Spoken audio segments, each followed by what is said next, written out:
eaten yet today. Well, today, I ate like 12 hours ago. But, that was right after I took my bike ride, right? That was after I went out for the day and was out all day.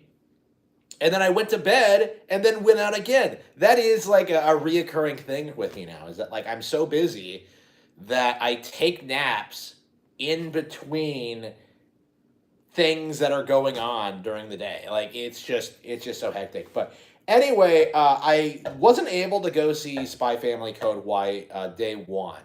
And I kind of wish I did because I imagine the crowd would have been a lot more active. I'm sure there would have been a lot more people there. Maybe. I don't know. Like it was like dead silent when I went there, but there wasn't like anybody around, period. I don't know if it was just like a bad time to go or what, but like the theater was basically empty, right? There are a handful of couples there. It's very nice, pleasant experience. I prefer empty theaters personally. Like it lets you get more invested in the plot and like what's actually going on in the films. I went by myself, by the way, because I don't like seeing films with other people. It's just like, okay, if I'm gonna like go to the movie, I want to focus on the movie. I don't care what someone else like. No, I want to see the movie essentially. So I go by myself. I sit down and like I watch Spy Family Code White. Right, I'm there watching this film, and as far as anime films go, I think objectively speaking, it is okay. Right, like I don't want to say it's spectacular or anything, but I was pretty pleased all throughout, right? Everyone is in character, everything is pleasant and enjoyable. Uh, the animation is all right, not spectacular. I think because the TV series is so well animated to begin with that even like film quality animation, it doesn't really feel like much of an upgrade. If anything, like the weird CGI is like kind of off-putting. I keep saying this about these animated films, but uh, like sometimes when they do like the more ambitious stuff, it looks ridiculous. Like I'm reminded of when I saw those clips of like Naruto the Last where like Hinata becomes Princess Peach and gets kidnapped and put in the castle. Like they have that like crazy 3D effect as like the camera zooms out like where she looks out from the window, but it just looks terrible, right? Like it's just one of those weird things where like the show looks better because it has a consistent animation style, right? They don't try to get fancy with it. They don't try to tell you that like, oh, look at all this stuff we couldn't do in the show. No, they just produce good animation with good character moments. Like it's been a very surprising thing for me with Spy Family. Watching the anime is just how good the animation actually is. Right, if you actually watch it, it's kind of shocking how good it is. It's probably because the show is like really extremely popular, as opposed to like the niche stuff that typically takes off over here. But like Spy Family is genuinely popular in Japan and other regions. So seeing like a show like this actually get good animation instead of having those goofy like still shots that everything else has is yeah, that is very refreshing to see. But like watching the movie, you do feel like weirdly enough there is a downgrade, even though there's technically an upgrade in animation. Another thing, like I feel watching this, I don't know if we needed to have every single character from the series in the show. Right, you have Damien and his friends making a cameo. You have Yuri there, who doesn't really do anything. You have like Frankie makes a cameo, right? Like you have like a handful of characters that are like present, that are there, that have like a line or so. They're doing their things, right? They recap the series like they usually do in the series. I don't think that's necessary. Like if you're watching Spy Family the movie, you don't need a recap of like what Spy Family is. Like I imagine anybody coming into this blind would be lost. Like, wait a minute, like he's a spy and she's an assassin and they don't know about each other's backgrounds, but they're also in a fake marriage, even though it's really just a real marriage. Like, what? Like, I imagine if you don't know the context of it. like it would just come off as off-putting, right? Like it's just one of those things. It's just like, why is that necessary? Like it feels like there's a lot of time given to characters that don't matter in the film that really could have gone into like making a stronger script and coming up with a better premise in general. Like my big problem with this film, and I do think this is like the only real objective issue with it, is how contrived it is. Right? Like I'm saying, like I still enjoy the film for what it is. I still like enjoy everything about it. But objectively speaking, the things that happen in this movie are incredibly contrived.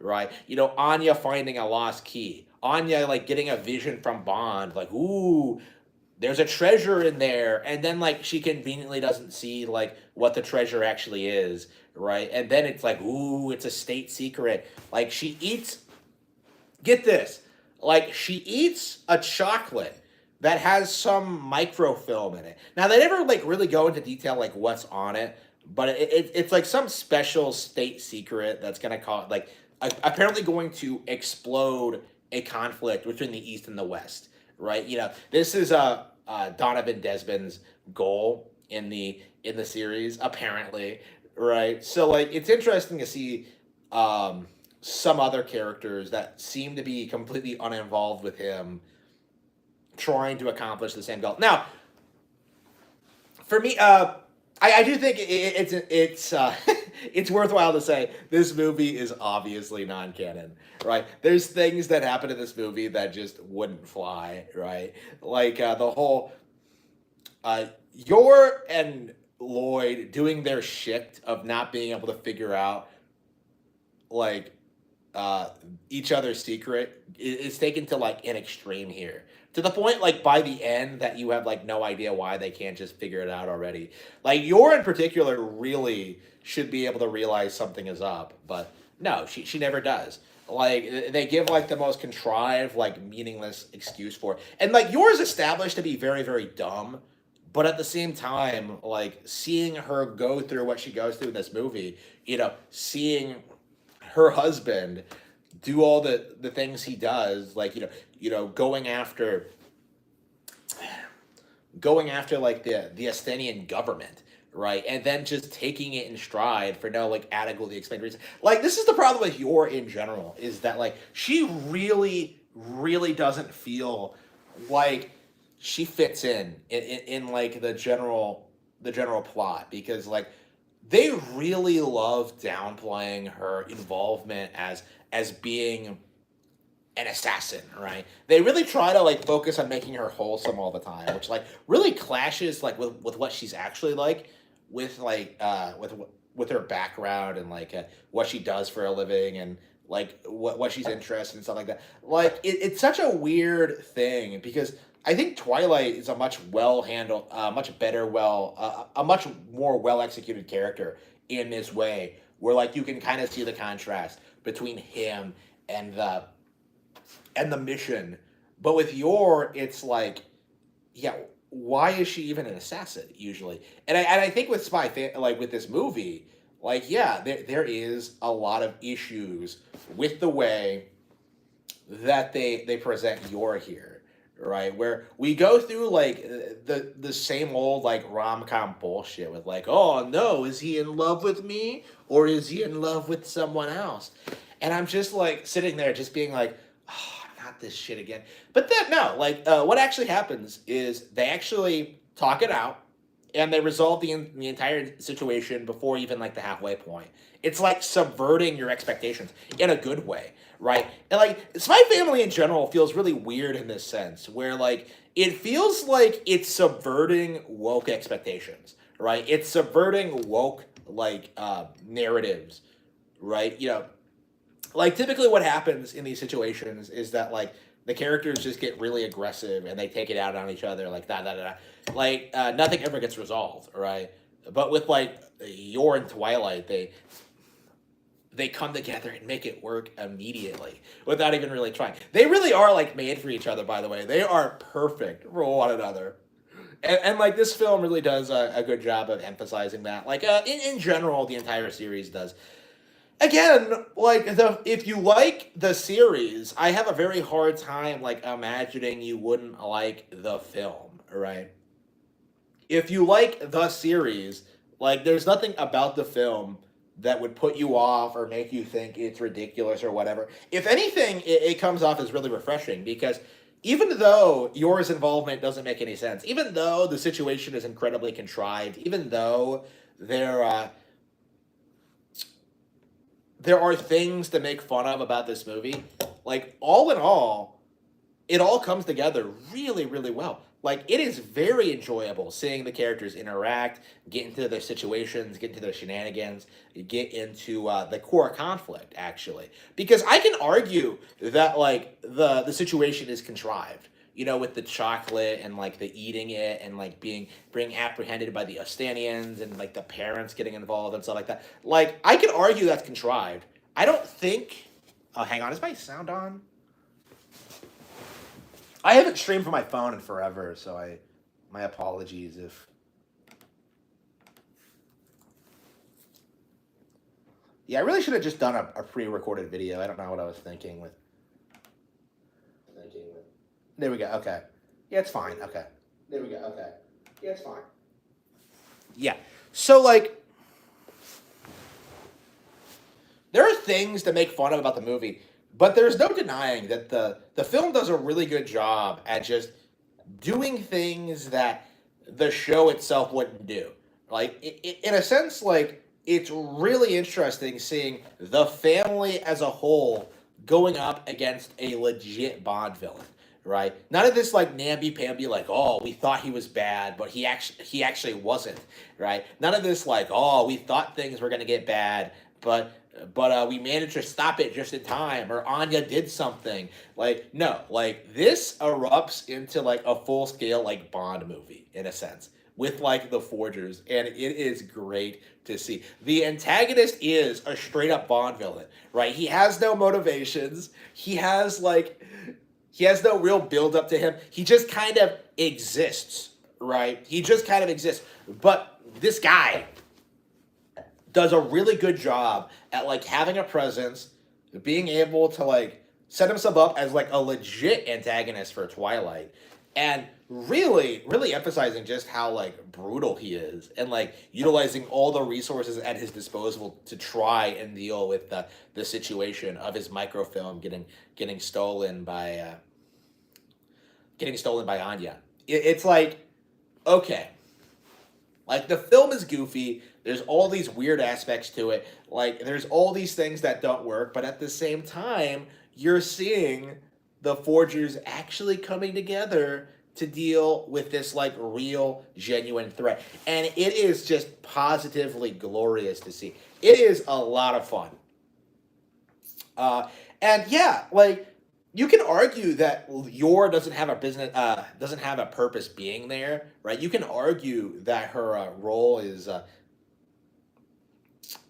just kind of arbitrary, but you know, she does have a lot of major W's in this movie, right? She goes up against like legit like the super villain, right? She goes up against like the anime antagonist, like a super soldier, like a big boss, like Metal Gear Solid boss. You know, like Agent F or whatever he's called, Project F or whatever. Like we don't know anything about this guy. We just know he's like a super soldier. He's like 3 meters tall, and he has like arms with machine guns and like unlimited bullets apparently, and he's completely impenetrable. And like the way Yor beats him is just again like it's contrived, right? You see this happen, and you're just kind of like, okay, would that actually work? Like it feels like it kind of comes out of nowhere, but at the same time, you can kind of see like what they were trying to do with it. And it's like it's cool like seeing her like really struggle in a fight for once, right? Like I've kind of said this before where like Yor really feels as if like she is completely unstoppable in the setting, right? Like she's completely unbeatable in a fight. Like she's never been shown to like really struggle in a one-on-one fight in this way.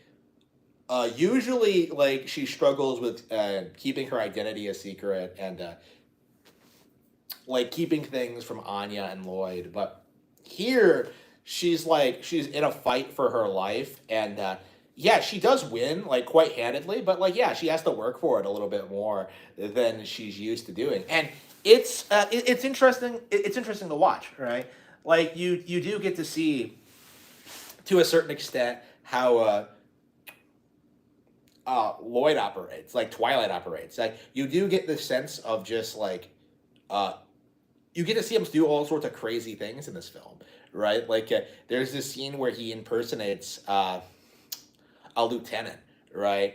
And he manages to like confront the bad guy, like before, like just before the final confrontation, and like the bad guy doesn't immediately realize that something is up, but eventually he does. And then it leads to this like surprisingly good confrontation, which again leads to like the most contrived moment in the film for me personally, in which uh, Anya like breaks free from her bindings and somehow like opens a bunch of windows on the bridge, which like completely messes up his gas mask attack, and like Twilight out of nowhere pulls out like the most anime move I've ever seen in my life. Like again, this is this should have been awesome, right? Like this is the kind of thing that I think, oh yeah, this would have been a really cool like way to beat the villain if it made any sense. Like that's the thing here is that like what Twilight does. I don't know if I should give it away, but like what he does after like the gas goes off and there's like smoke all over in the room, like he confronts the bad guy. He starts like grappling with him, and like in the middle of their fight, he puts on a disguise that perfectly resembles the the antagonist, right? So the villains don't know who's who, and in the heat of the moment, you're just like, oh man, this is gonna be good. But no, like all that happens after that is that like Twilight beats him in a fist fight, like he kills him, and then like the guards are just kind of like who are watching there. They're just watching this. There's nothing stopping them from interfering. Like the guys who are watching this are just like, well, that guy won, so I guess he's the real commander. And then they like go ahead and follow his orders. Like again, like I don't feel as if the main series is this contrived, right? Like I don't feel as if like the main series like disrespects your intelligence. Like I don't like typically there's a very good explanation as to like why Yor feels the way she does and why Twilight feels the way he does and how Anya tries to reconcile them. But like no, like here it just feels like things happen for the sake of happening, right? You know, like I remember when I saw that sequence like early on where like Yor like looks across the horizon, like literally blocks away, and she sees Twilight standing in an alley with like Nightfall, and like it looks like he's kissing her, and for some reason, like she's able to perfectly make out that it's him from that distance, and then like become insecure about him cheating on her, right? Allegedly, and yet like the situation is resolved so quickly. It's like again, why introduce that plot line? You know, there's a bit early on where like you know Twilight might get pulled off of Operation Strix, doesn't go anywhere. Like that plot line is dropped by the end, and it had nothing to do with like the sequences with the events of the movie, right? Like it's like okay, there are objectively good things about the film.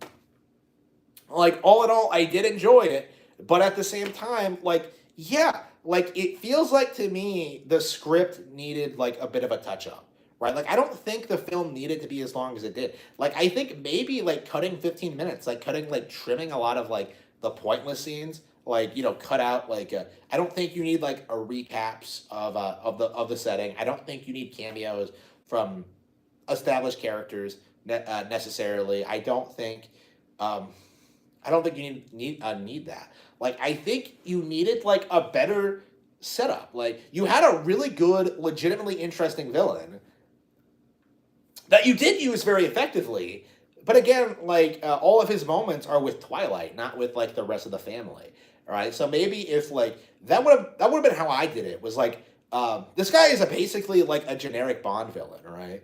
So like having him interact with like the entire family would have been like a nice little twist on like the traditional Bond villain formula, right? So doing it that way would would give the film its own sense of identity. But instead, like no, it's just Twilight versus this guy, and then like Anya and Yor are there as well, and it's just I don't know. I think they could have done something a little bit more with that, with the idea. Like it's a flawed movie to be sure. It's not perfect, but all in all, I really, really, really enjoyed it. I would highly recommend it to any fan of the series. Like I said, like it's probably a good couple movie, honestly. Like if you like the series, this is definitely something that you should check out. But otherwise, like yeah, like objectively, you would be better off watching like a Bond movie. You would be better off watching like other spy thrillers. Like I don't think this particularly excels in any way other than being like a spy family property. And like again, I'm such a huge Turbo fan that I'm perfectly fine with seeing it. But yeah, like I think in general that there is a lot to be said how this uh, about how this series really does need to resolve certain issues. Like I do think it needs to do more with Yor. I do think it needs to have more of an antagonistic presence. I do think that there is potential for a real serious story here, but again, like maybe by the time we get the next film, we'll see we'll see something that fleshes out the problems and makes something like truly unique and compelling.